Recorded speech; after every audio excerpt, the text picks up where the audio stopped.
Okay, hello and welcome. Today I am going to show you all how to make your own three-dimensional wheel for a CO2 dragster.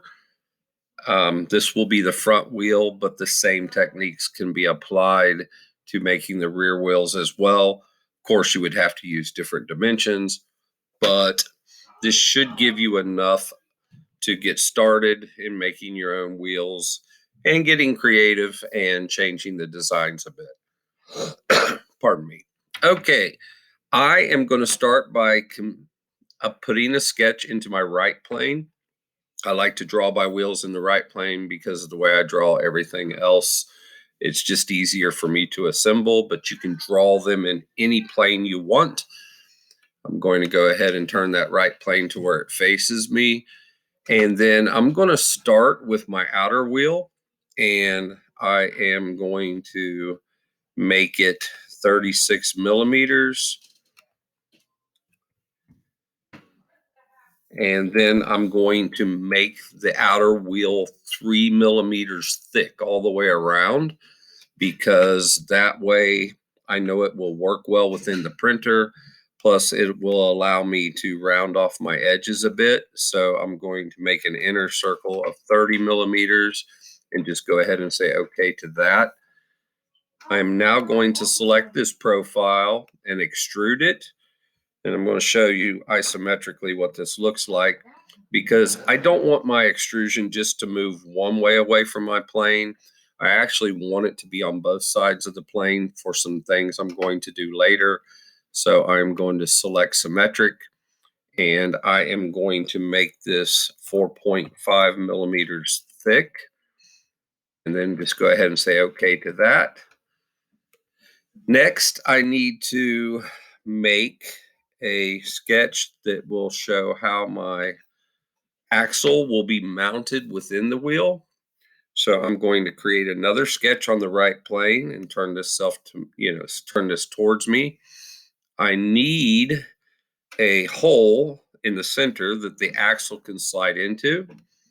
And I know that that will be 3.175 millimeters, which equals an eighth of an inch.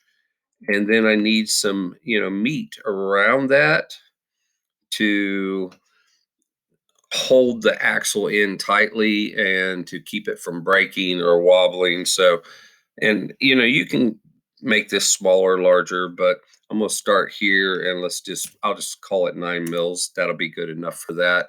And I'm going to say okay to this sketch as well. And I'm going to go back, and I want to extrude it also.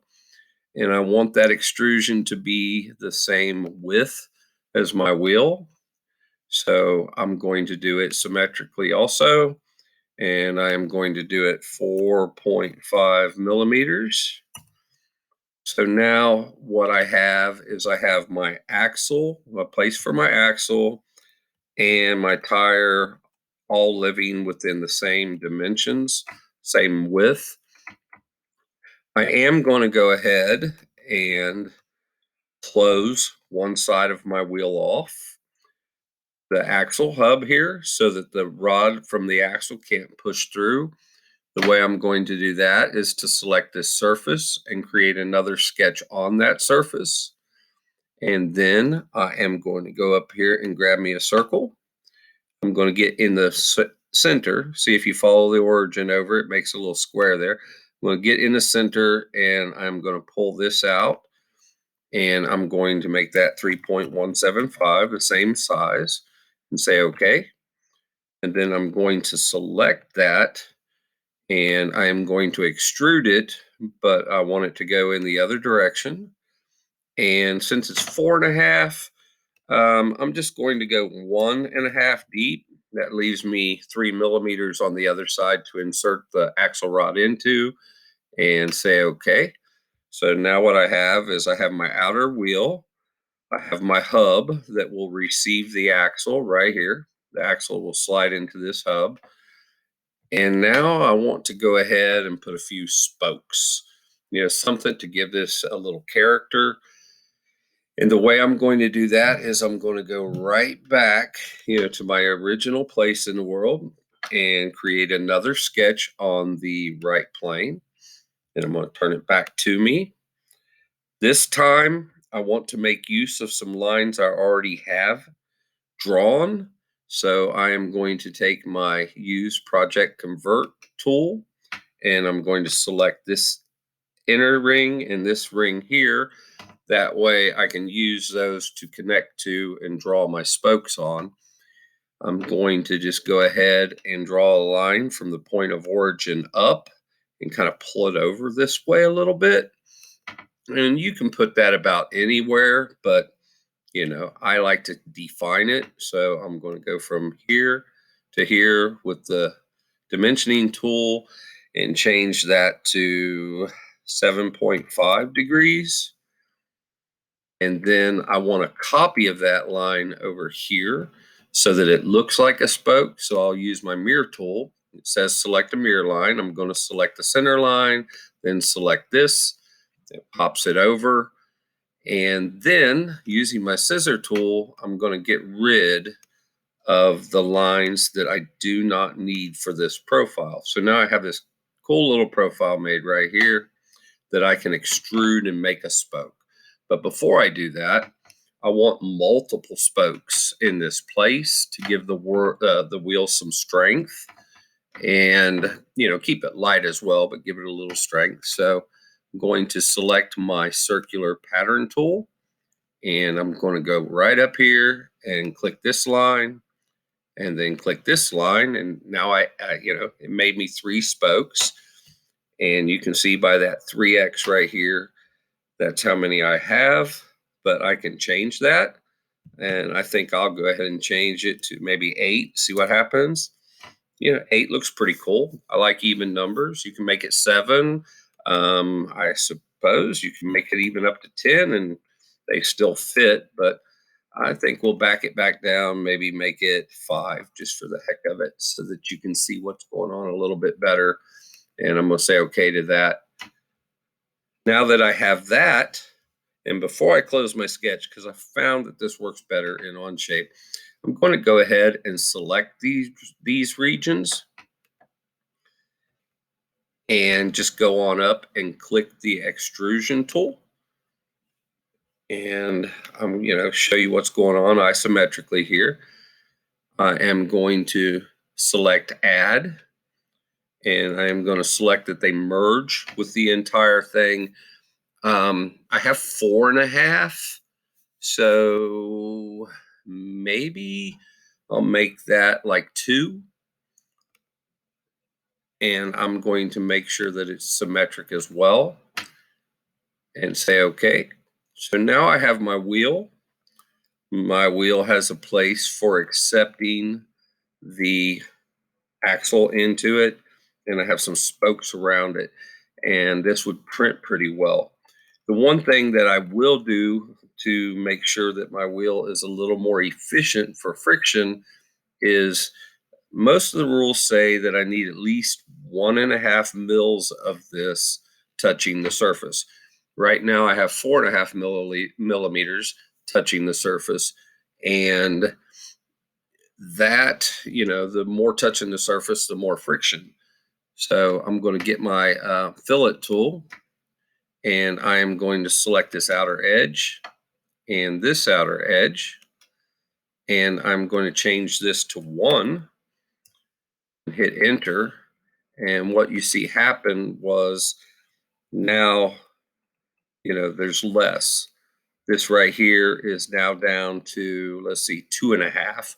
Actually, I could go back to that fillet and you change it a little bit more. You might want to be careful though, because if you get exactly on that 1.5 and that's the limitations and your printer does something wrong, you could be disqualified. So I like to try to keep at least 2. You can push your limits if you want, but so 4.5 minus 2 would be 2.5. So I can take this to 1.25 and say okay to that.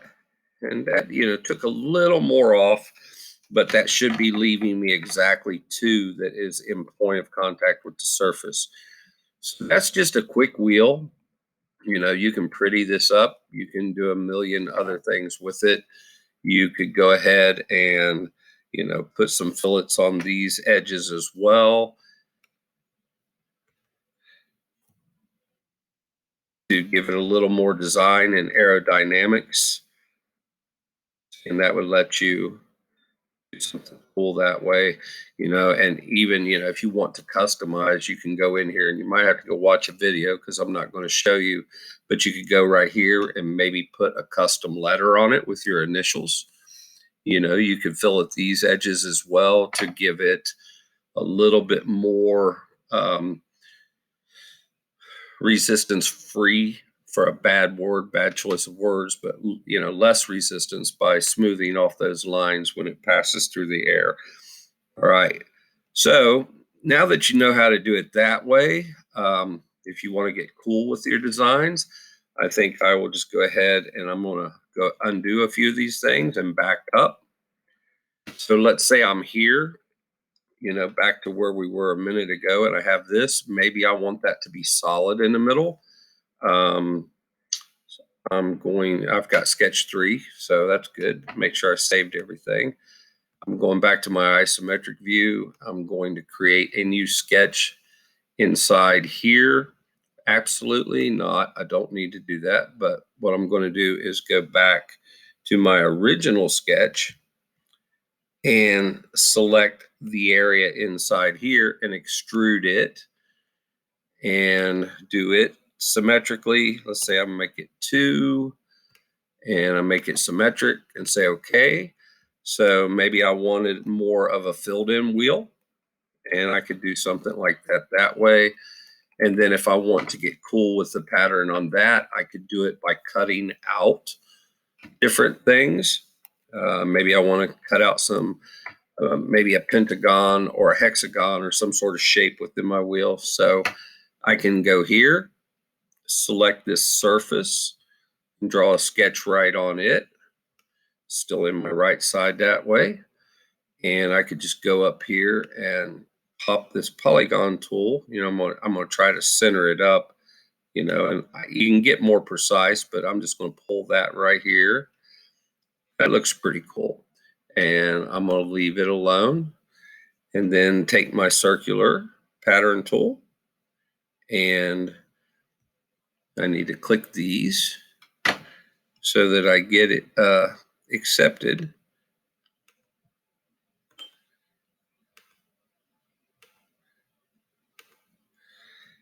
And then now I have like a honeycomb thing going on. I'm going to change that to 5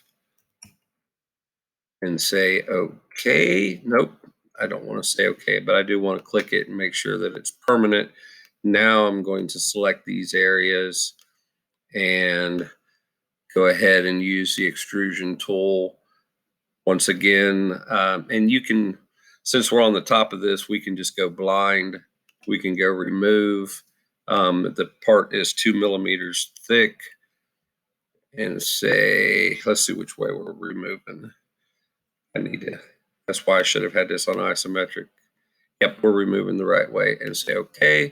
So then I end up with this kind of cool hexagon styled wheel, has some holes in it.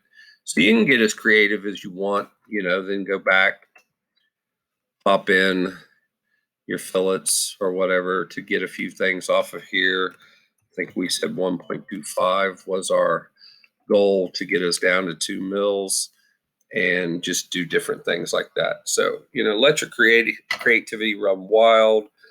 Um, create your spokes or holes however you want. There are other ways of doing this with the revolve feature, but I think this is one of the quickest and fastest ways.